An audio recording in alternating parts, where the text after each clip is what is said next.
বুলি ক'লে বুজি পাওঁ যে ঠিক আছে ডাক্তৰে এনেকে বেমাৰ হ'লে হাতখন টিপি পালছ চাইতো আমিও তেনেকে মিটিঙত পালছ চাওঁ ভাৰত মাতা জয় যদি ঠিক আছে তেলে সব ঠিক আছে শ্ৰদ্ধা ৰাইজ এতিয়া মই আপোনালোকক এটা সিৰিয়াস কথা কম কথাটো হ'ল যে আপোনালোকে প্ৰত্যেকবাৰে মেট্ৰিকৰ ৰিজাল্ট দিয়াৰ পিছত চাব যে 5 লাখ মান লৰা ছোৱালীয়ে মেট্ৰিকত পৰীক্ষা পাছ কৰে কিন্তু যেতিয়া কলেজত আমি নাম ভৰ্তি চাওঁ তেতিয়া হলে দেখা পাওঁ যে ইমান লৰা ছোৱালী কলেজলৈকে নাযায়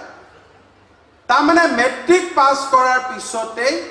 বহুত লৰা ছোৱালীয়ে শিক্ষা এৰি দিয়ে তাৰ মানে কি হয় আমাৰ মানৱ সম্পদৰ ক্ষতি হয় মই যদি কওঁ কলেজত আহক দেউতাক মাকৰ টকা পইচাৰো কথা আছে এডমিশনৰ ফিজ দিব লাগে অহা যোৱা ভাড়া দিব লাগে কিতাপ কিনিব লাগে লৰাটোক কলেজত পঠালেও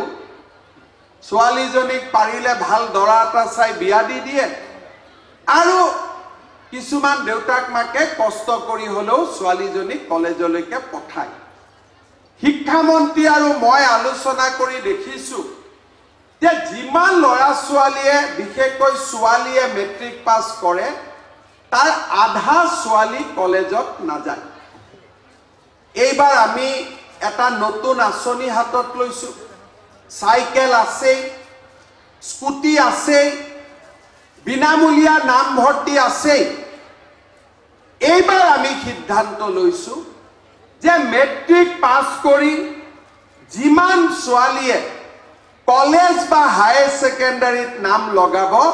তেওঁলোকৰ বেংক একাউণ্টত আমি 10,000 টকা ভৰাই যাতে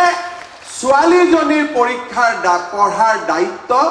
চৰকাৰে ল'ব পাৰে হায়াৰ সেকেন্ডাৰী পাছ কৰি